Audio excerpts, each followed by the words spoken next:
channel now. I'm going to apologise for what this video might look like.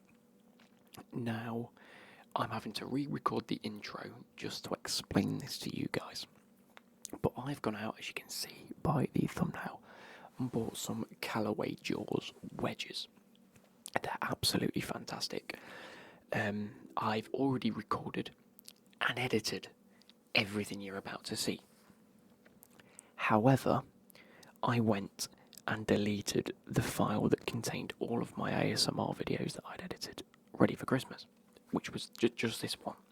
I didn't have anything else recorded because I didn't need to. With me deleting it, you have seen this a couple of days later than I'd have liked, so if I reference throughout the video you seeing this on a Monday, that's because it was meant to go out on Christmas Day, but it didn't, so I do apologise. With that being said, I'm now going to have to re-chop and edit it all because I've gone back into my DaVinci Resolve project folder, and for whatever reason, even though all of the clips are there, the only clip that is saved is the 2 or 3 second, or no, like maybe 20-second long footage of me trying to get a thumbnail. All the other footage is not in the project. I don't know why, because I've still got it all, it hasn't moved. So, regardless, I'm going to have to go and re-edit everything now. So, you're seeing this a little bit late, I do apologise. Please stay tuned because we unboxed the Callaway Jaws, and there is even a hell of a lot of footage from the driving range, because I went to the driving range. It was very windy, so the yardages, not that you guys can really see the yardages, but the yardages were not accurate. Like, my 7-iron usually goes 150 yards. It was going just above 100. Between 110 and 120 yards. It is in yards, isn't it? Yeah. Anyway, so I can't really get accurate yardage. I might go back out today or tomorrow, depending on how much time I've got. And if it's open, because it's Boxing Day today, I don't think it's going to be open. But with that being said, please enjoy the footage that we've got. I'm going to break it down of me just unboxing it, showing you guys 1 or 2 of the clubs.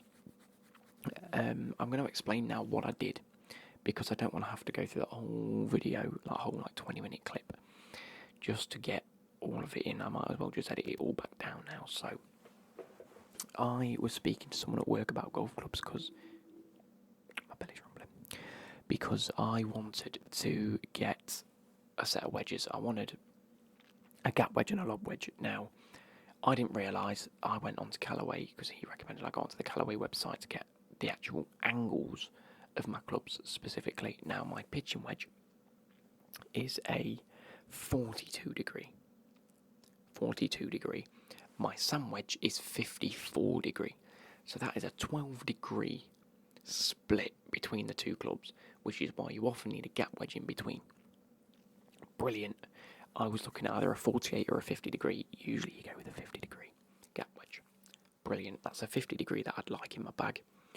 Obviously, I've already got my sand wedge as 52 degree. And then I'd like a lob wedge, which I ended up getting a 58 degree, because again it's 6. Did I? Not 52. I've got a 50 degree, 54 degree, and a 58 degree. So there's 4 degrees between them each, all for good different reasons, you know what I mean? So, my sand wedge is at 54, I wanted a gap wedge at 50, and a lob wedge at 58. Brilliant. I've had my eye on the Callaway Jaws for near on 7 or 8 years now. Before I was even into golf, because I played a lot of the PGA Tour games, and I absolutely loved the look of the Jaws and the Mac Daddies and whatever other ones, you know, the wedges with the circles in them. I think they're the best looking clubs ever. Now, for a golfer like me at the minute, I don't care if there is one specific wedge that is much better than the rest, in terms of spin rate control, all this crap, because it don't apply to me, because I'm not that good. All I want is a golf club that I can hit, can trust, and I like the look of. I've got to enjoy the look of them. The M4s were the ones that caught my eye. I actually went for a fitting, and it turns out they were the best for me. That was surprising, but brilliant. Now, the wedges, I'm thinking, right, I'm just going to buy wedges. I'll just get the ones that I like the most. Because that's 50 in my head. That's 50 to 60% of the psychological thing behind golf is if I like the club, I like the look of the club, I like the feel of the club, it's going to be good. Do you know what I mean? Anyway, getting a bit sidetracked. So I've been looking at them for a while. More recently, actually looking at buying them for the past maybe 6 to 8 months. So I have been seeing them online for 150 quid a club, and I'm thinking, £300 for 2 clubs seems a little bit much. It seems a little bit much in my head to go and get that. And then during the Black Friday sale, they were reduced to £80 a club. That's not bad. Oh, calm down. £160 for 2 clubs. That's basically half price. So I was looking. I didn't not have the funds to get them, because I definitely had the funds to get them. I just wasn't as better off as I was when I bought these now. Because, I got a Christmas bonus and the wages came in and tax and stuff like that. I paid my tax off, so I've got a bit extra back from that. So all of this added up to me having a bit more money when I did order them. But I couldn't get them on Black Friday, so like I say, I was speaking to people at work, and they both went, just wait, because Christmas sales are coming around the corner anyway. You're probably going to get at least the same deal. Anyway, Black Friday ended, and, I got paid and all this, that, the other. And I thought, I'll have a quick scroll, see if I can afford it. And then the website popped up, discountgolf.com or .co.uk, whatever it was. And I was like, fair enough. Got all these clubs on it. And they were like £70 a club. No, £80 a club. Yeah, they were £80 a club, and I'm thinking, that's the same price. No, sorry. So in the Black Friday sale, they were £90 a club. So it was 180 quid for the 2. Now it was £80 a club, and I was like, that's even cheaper than Black Friday. It's not Black Friday no more. But they reduced it even further. And during the Black Friday sales, I could only get a 52 degree and a 58 degree. I couldn't get a 50 degree. No. What was it? I could either get a 50 and a 56 or a 52 and a 58. They were the 2 lofts available. And I was like, well, I can't buy them anyway because they're not the lofts I wanted. That's why I didn't end up buying them. So I've held off. I've got to this stage, and I've looked at them and gone, well, it's even cheaper, and all the lofts are available. Happy days.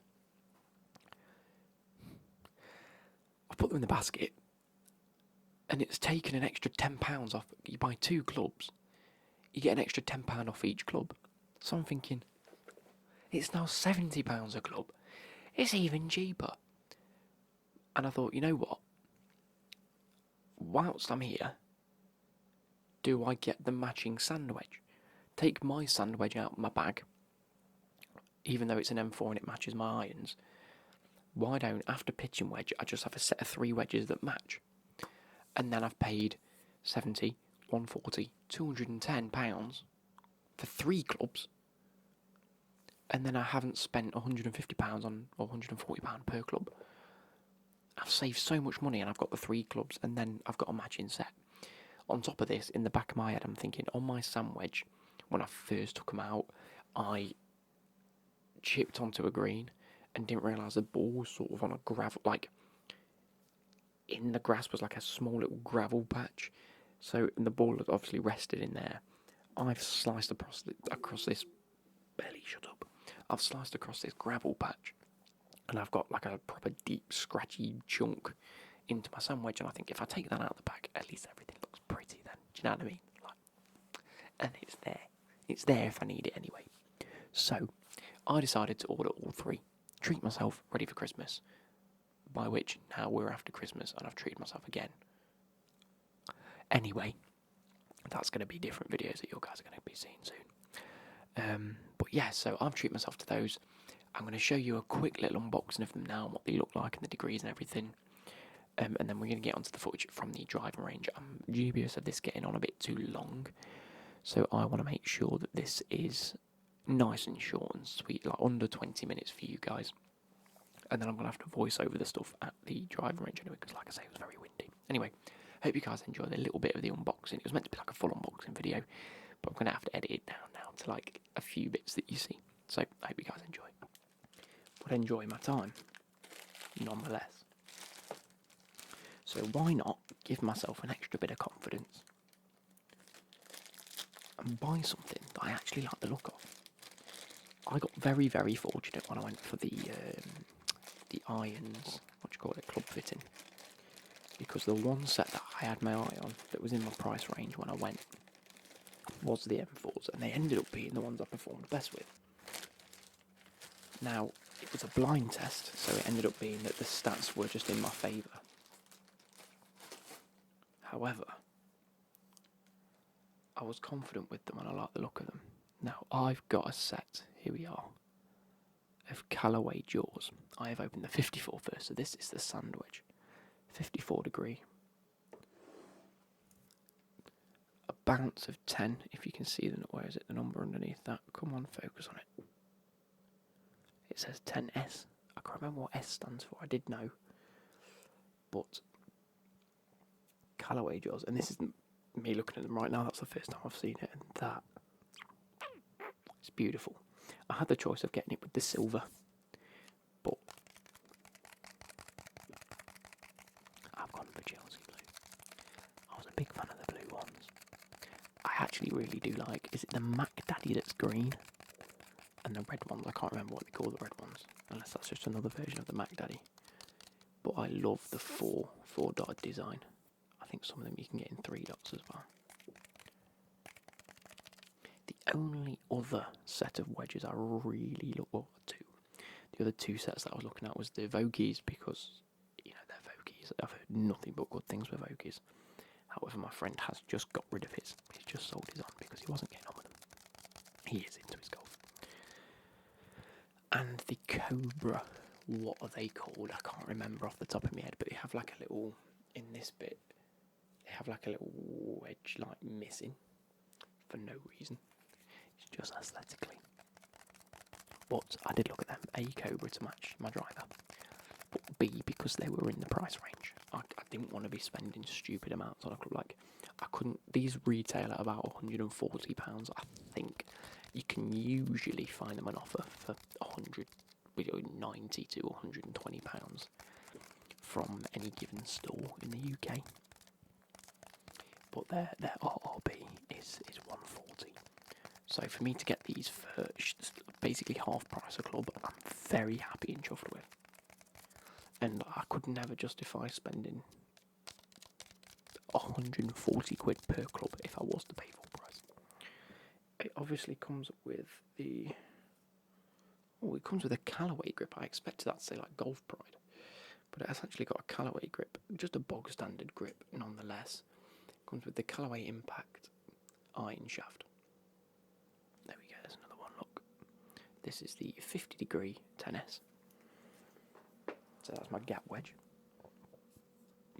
Yeah, it's not very welcoming at all, and I've never been, and I've never wanted to go, even though it's like stupidly close to where I used to live anyway.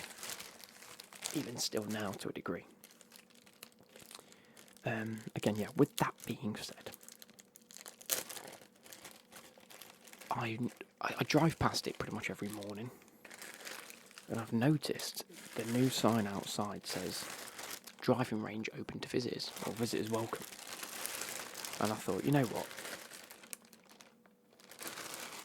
There's no point in me living this close and driving a mile away, or miles away, just to go to the driving range.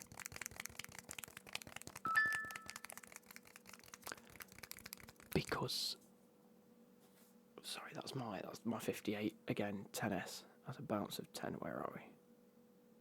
You can't quite see that because the way it's gone over. But there's absolutely no reason for me to keep driving an absolute age away just to go to the driving range when I'm only slogging balls. So I thought, you know, I'm going to bear the brunt of it, see what it's like, and go. And so I went the other day. Turns out it's not manned. It's like there's no one works at the actual driving range, but you just turn up, tap your card on, your balls get dispensed, and you hit balls, and then you leave. And at some point during the day, someone will probably go around and collect the balls, drop them off, and carry on working in the clubhouse. And I was like, fair play. I don't have to deal with anyone. And I've been 2 or 3 times now, and it is empty. I've seen one guy when I went first, and he turned up just as I was leaving. And I saw 2 people the last time I went, and one was already there while I was there, and then one turned up as I was leaving. So it's not like it's not busy, and I love that. So I've been taking a bit of time to really work on my iron shots because I bought my irons. I'm not struggling to hit them, I'm just struggling to do something decent with them. So it's time I put in a bit of practice off the course and actually put in a bit of effort ready for next year, because I want to be playing quite a bit next year. So we are finally into the driving range. I was going to say gameplay, but videos. We start with the 7-iron. It's my go-to club for just familiarising myself and getting back into the swing of things. And in this sort of section of the video, I want to talk about the fact it was so windy my golf clubs fell over. But something I realised now that I've been going to the driving range and sort of self-teaching myself, because I'm trying out new techniques. I don't particularly want to follow someone's swing tutorials, because it's all about maximising my swing and what I feel natural to, and just making a few tweaks. But as you can see from a few of these shots, especially when we do get onto my wedge shots, they're heading very right. And I've seen that the last couple of times I've been to the driving range, specifically with my irons, everything just goes wayward, and I'm not catching the ball correctly. Or, I mean, that one was sublime, and I think I put a thumbs up for that one. No, there's in a couple more. But what I've learned is that if you see where I'm putting the ball now from the behind the view, it is very left of the club face. Like, me looking down on it, it feels quite central. And I think I've just moved on to the wedges now. I think I've gone to the 50 degree here. But I'm stood very, very close to the ball here. And if you can see where the ball is sat, in terms of where I'm actually going to be swinging down on it, it's very left and very at the heel of the club. What I've worked towards is setting it further to the right, and as you can see when I swing down on it, I'm literally catching it at the heel of the club, and that's why it's just not going anywhere. I put all of these in because these were all in a row, and I think from this clip here you can see the fact I take a few steps back and try and put the ball more to the right hand side where the actual majority of the club faces, and it absolutely works wonders. The ball flies sublime. And I think I was meant to edit a little bit of this out unless I go again, and I do another good thing. But from here on out, obviously I've edited a lot of the clips down because I don't want 125 balls being shown. But I sort of adjusted myself, got myself used to the actual distances, and from then on out, it just, something clicked of just take that extra second and don't subconsciously think I'm in the right spot. Actually think about where I'm stood. That one a little bit left, but as you can see from that shot, I was a little bit more central in terms of I want the ball ever so slightly to the right hand side of the club face, not majorly, but as you can see there, I don't know if you can tell, I'm taking a half an inch step back, and the ball is a lot better positioned when I'm actually behind it, or if the camera's behind it. Does that make sense? And it is flying a lot straighter. I'm getting a lot more distance and height on it, and I'm almost feeling like I'm reaching.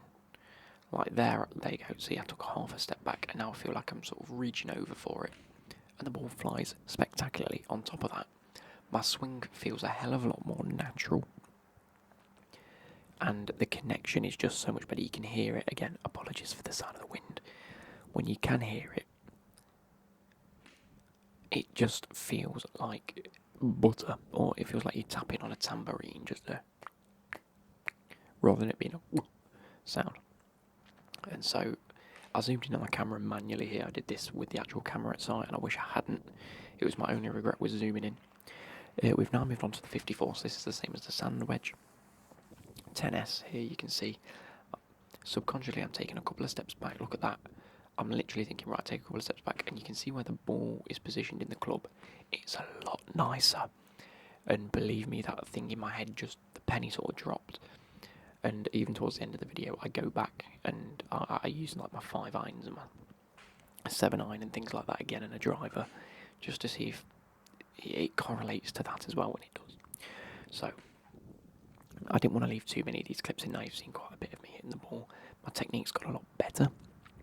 My swing's got a lot nicer. Again, the balls weren't flying very far just because of the wind, and I couldn't really get accurate distances. I might go back in a day or two's time just to see if I can get them distances.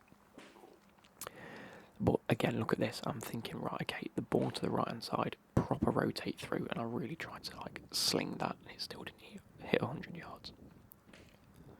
And I'm trying to hit down on the ball and through. I don't know if you can see that. That one I really tried to ping, and I don't think it went that well. I don't know if you've noticed, but the little half a step back that I take really works wonders. And now I think we move on to the 58 degree. I don't think I show it to the camera. But here we are. We've dragged the ball out. I'm sat there again. I'm a little bit closer now just because it's a shorter club. But the ball's still positioned well, and it is just flying. I was dialed in.